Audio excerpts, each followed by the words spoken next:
नमस्कार दोस्तों, ocean network में आपका स्वागत है। मैं हूं ओमकार चौधरी। अभी तक तो ये ओवैसी बंधु हैदराबाद में ही चीख चिल्ला रहे थे और अपनी हैकड़ी दिखा रहे थे, यानी अपनी मांद में ये तमाम तरह की जिसको हम गुस्ताखियों की श्रेणी में रख सकते हैं, वो कर रहे थे। और इसकी शुरुआत जो छोटा ओवैसी है, अकबरुद्दीन, उसने 2012 में की थी, जब ये कहा था कि 15 मिनट के लिए पुलिस फोर्स हटा लीजिए। पता नहीं 15 मिनट में क्या करना चाहता था। और वैसे हैदराबाद में भी, तेलंगाना में भी, जो आंध्र प्रदेश का हिस्सा हुआ करता था, वहाँ हर जगह तो पुलिस तैनात नहीं है। तो अगर गूदा है, अगर कुछ करना चाहते थे, तो करके दिखाते। तो ये जो दहशत पैदा करने की जो इनकी रणनीति है और जिसके बल पर ये लोग वहाँ राजनीति भी करते हैं, और राजनीति भी क्या करते हैं ये 2019 में असदुद्दीन ओवैसी हैदराबाद से जीते थे, और जो औरंगाबाद है, जो संभाजी नगर के नाम से भी जाना जाता है, वहाँ से एक मोहम्मद जलील जो है इनकी पार्टी से जीते थे।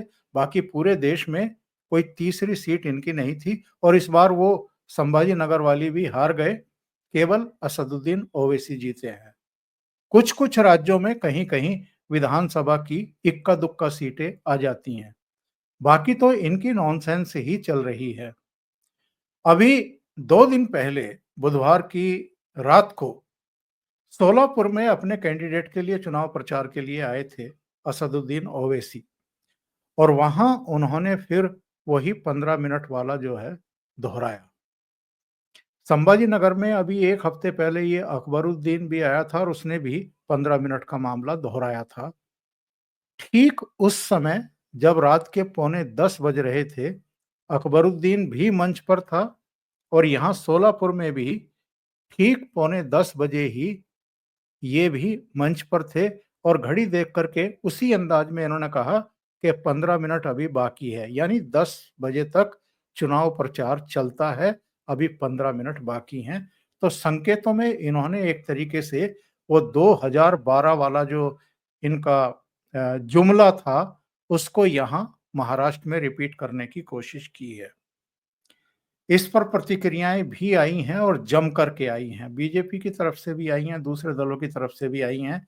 लेकिन अविमुक्तेश्वरानंद की तरफ से भी एक चुनौती आई है। आज हम उस पर चर्चा करेंगे, इनकी मंशा पर चर्चा करेंगे। ये जो कुछ चल रहा है, जो गुस्ताखी की जा रही है इनकी तरफ से, इनका मकसद एक्चुअल में क्या है? इसका इम्पैक्ट क्या पड़ने वाला है? इस पर चर्चा करेंगे। और इसके बाद हम लोग कनाडा की सैर भी करेंगे आज। कनाडा में भी कुछ ऐसा हुआ है जिस पर चर्चा करना बहुत ज़रूरी है। खालिस्तानियों ने वहाँ ये ऐलान कर दिया है कि कनाडा तो हमारा है। जो कनाडा के मूल निवासी हैं, उनको गोरे बताते हुए कहा है कि आप लोग वापस यूरोप, आप लंदन और इज़राइल, जहाँ-जहाँ से भी आप आए थे, वापस चले जाइए, कनाडा खाली कर दीजिए। अब कनाडा ही खालिस्तान बनेगा। यानी उन्होंने शायद पंजाब को खालिस्तान बनाने का इरादा छोड़ दिया है। तो इस पर भी चर्चा करेंगे।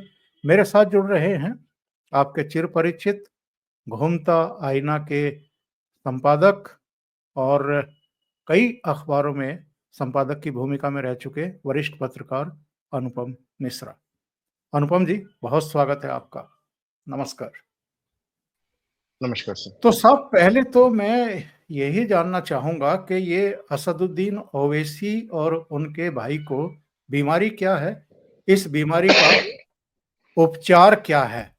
उससे पहले हम अविमुक्तेश्वरानंद का एक ये ज़रा बाइट सुन लेते हैं, तो दर्शकों को भी थोड़ा-सा जानकारी होगी कि उन्होंने किस तरह की प्रतिक्रिया दी है।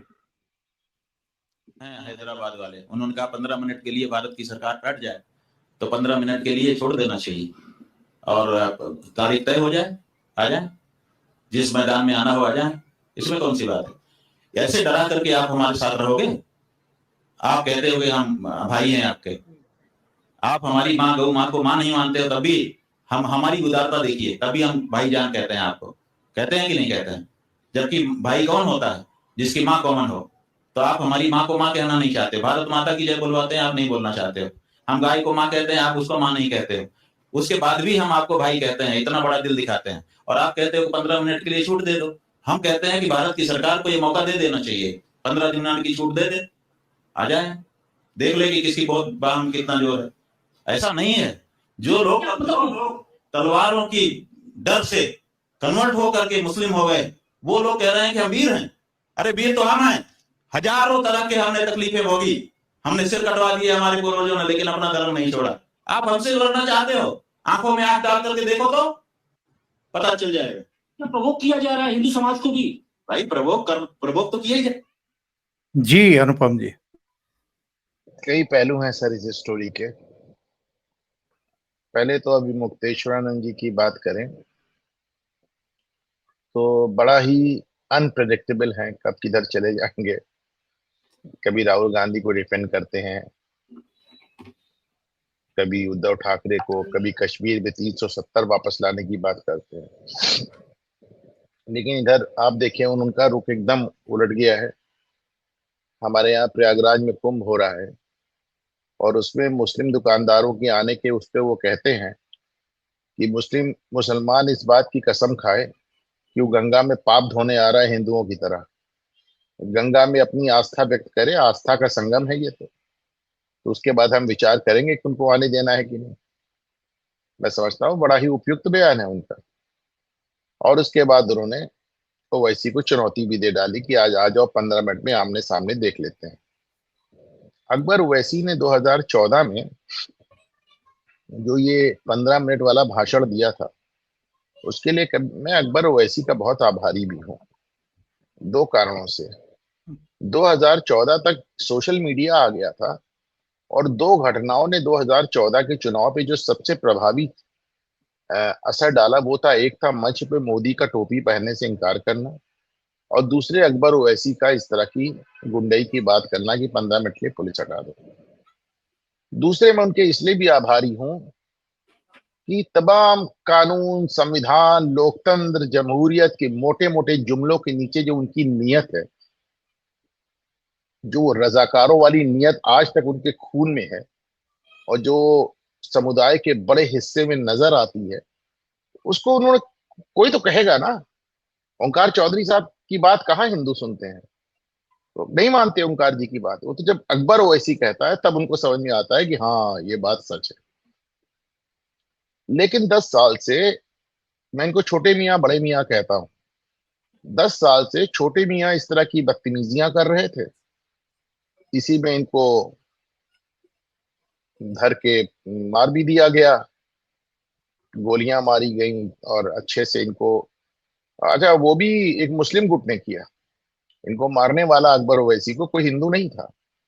वो जो हैदराबाद में तमाम मुसलमान इनके खिलाफ है, उन्होंने इन पे हमला किया था। ये आज तक साहब लिक्विड डाइट पे हैं, सॉलिड नहीं खा पाते ये, लेकिन बकैती दुनिया भर की। लेकिन छोटे मियाँ जहां इस तरह की बातें करते थे, बड़े मियाँ पूरी तरह से संविधान का चोला ओढ़ के ड्रामा करते रहते थे। संविधान बचाने अकबर ओवैसी, असदुद्दीन ओवैसी रहते थे।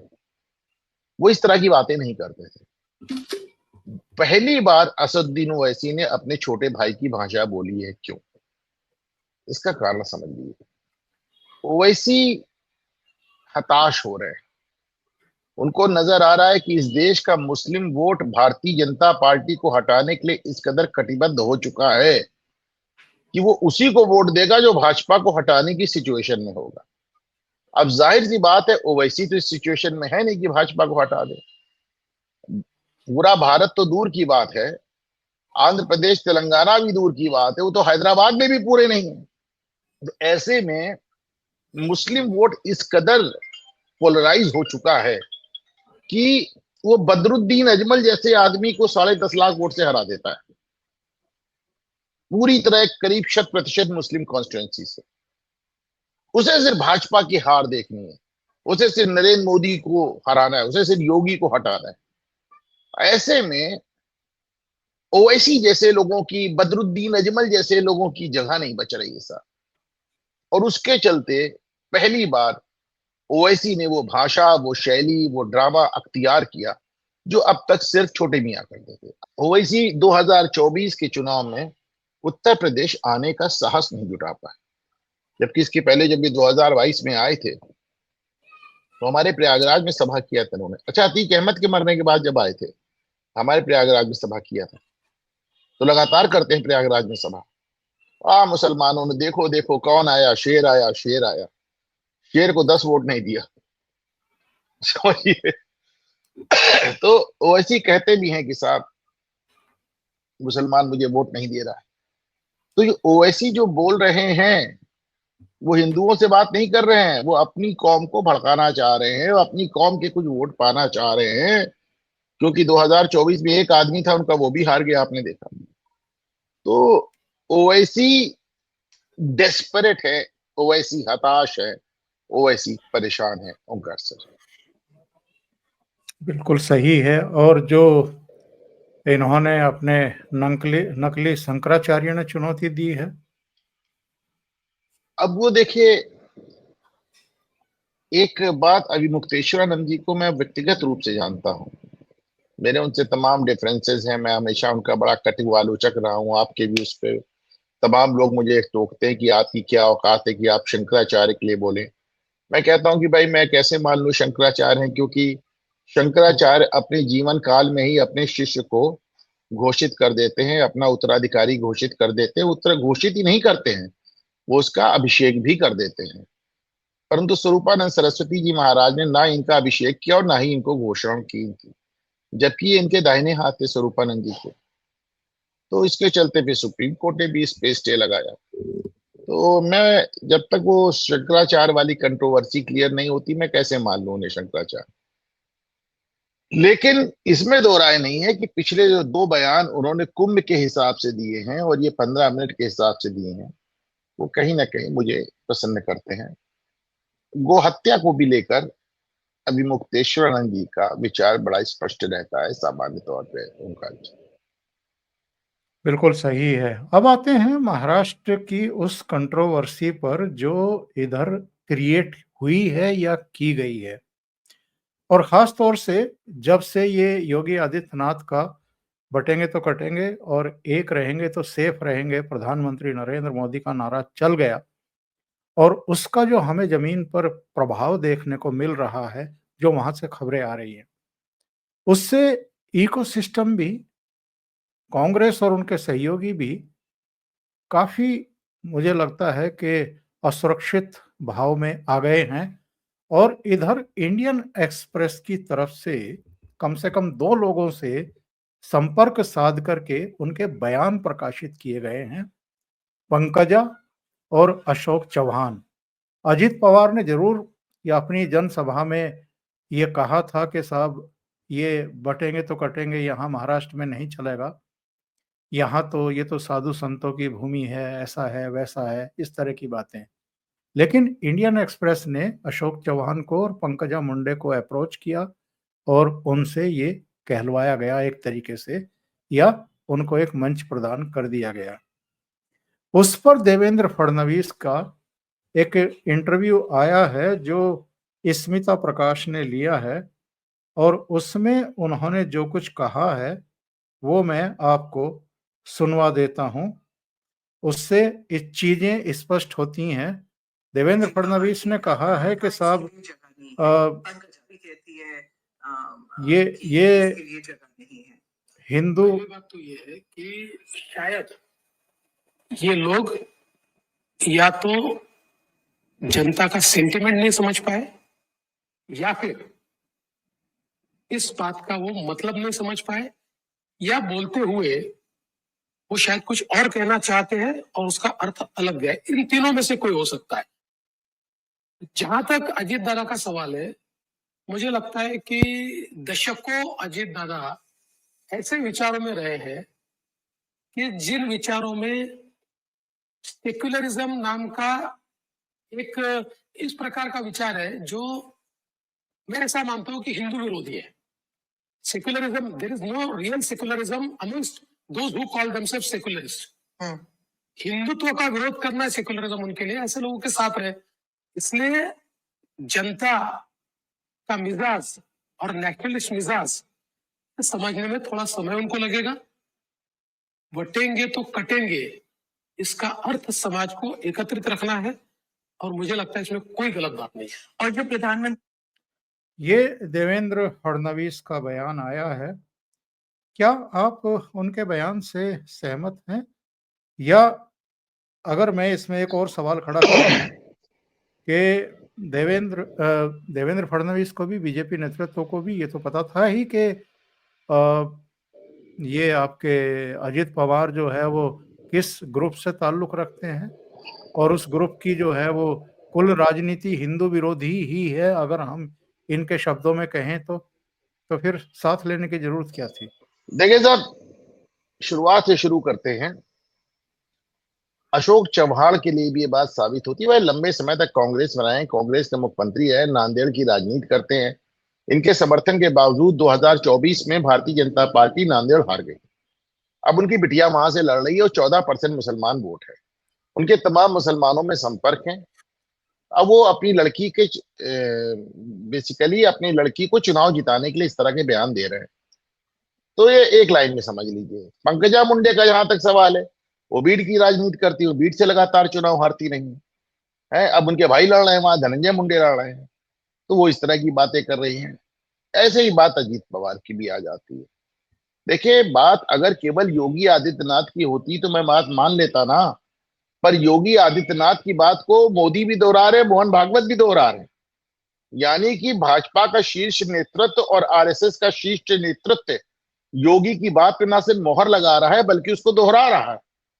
इसके बाद अगर अजीत पवार या फिर अशोक चव्हाण या फिर अजीत और अशोक तो चलो बाहर के हैं, पर पंकजा तो गोपीनाथ जी की लड़की है भाई, तो मतलब उनकी बात मुझको थोड़ी सी अजीब अटपटी जरूर लगी। लेकिन उनके यहाँ भी भाई 13% 14% मुसलमान है, वो भी अपना इस तरह के गेम खेल रहे हैं। तो मेरा कहने का तात्पर्य सिर्फ ये है कि भाई ये एक भाजपा का एक वो है कि वैसे तो इन्होंने 2024 से एक तरह से सबक ले लिया है। इनको समझ में आ गया है कि मुस्लिम वोट हमें नहीं मिलेगा। लेकिन अब मैं भाजपाइयों से बात होती है, वो कहते हैं कि हमारा सिर्फ ये प्रयास है कि मुस्लिम वोट हमारे खिलाफ बहुत उग्रता से ना पड़े। उग्रता अभी भी देखिए, यहाँ पे एक मुसलमानों का सम्मेलन है कुंदरकी में, वहां पे हमारे डिप्टी चीफ मिनिस्टर ये जो पाठक हैं, क्या नाम है, ब्रजेश पाठक, उनको मुख्य अतिथि बनाया गया।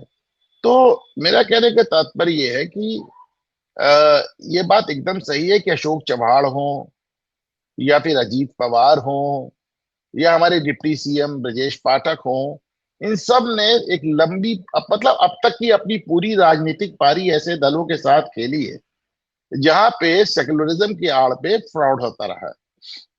और प्लस इनको अभी भी कुछ मुस्लिम मतों की दरकार है, कुछ मुस्लिम मतों का भरोसा है, कुछ मुस्लिम मतों का भरोसा ज्यादा मैं कहूंगा भ्रम है। लेकिन जो बात भारतीय जनता पार्टी के शीर्ष नेतृत्व प्रधानमंत्री नरेंद्र मोदी और आरएसएस के शीर्ष नेतृत्व मोहन भागवत द्वारा दोहराई जा चुकी है, वो बात सिर्फ योगी की बात नहीं रही ना, वो योगी आदित्यनाथ का नारा अब नहीं रहा, अब वो पार्टी का नारा हो गया ऐसा। और अगर पार्टी के नारे के आप खिलाफ जा रहे हैं तो फिर आप समझ लें, पहली बात।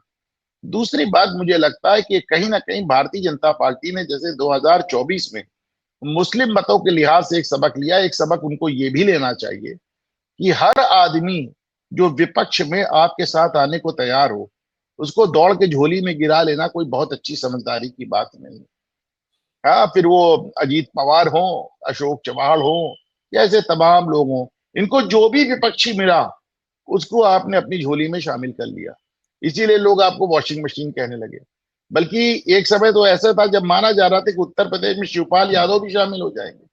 ये तो पता नहीं कैसे कुछ गुड सेंस प्रिवेल कर गया और इन्होंने शिवपाल यादव को नहीं लिया, वरना जो भी विपक्षी भारतीय जनता पार्टी के साथ आने को तैयार हुआ, उन्होंने उस विपक्षी को अपनी पार्टी में ले लिया। और आज अजीत पवार महायुति के लिए और उद्धव ठाकरे अघाड़ी के लिए बोझ बन के रह गए।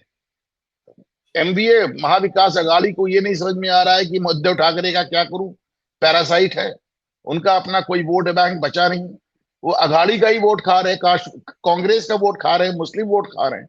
इसी तरह अजीत पवार का भी अभी तक तो लोगों का कहना है विधानसभा में बेहतर नतीजे आएंगे, ठीक है आएंगे तो देखेंगे, लेकिन अभी तक वो भारतीय जनता पार्टी पे एक बोझ बने हुए।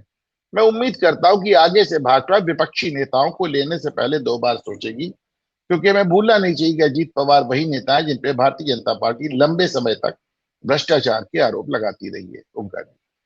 अरे साहब, ताजा मामला तो मैं उस दिन चौंका था ये सुनकर के कि मधु कोड़ा को झारखंड में भारतीय जनता पार्टी ने शामिल कर लिया अपने साथ। और लिया ही नहीं, उनके परिवार वालों को भी टिकट दिया।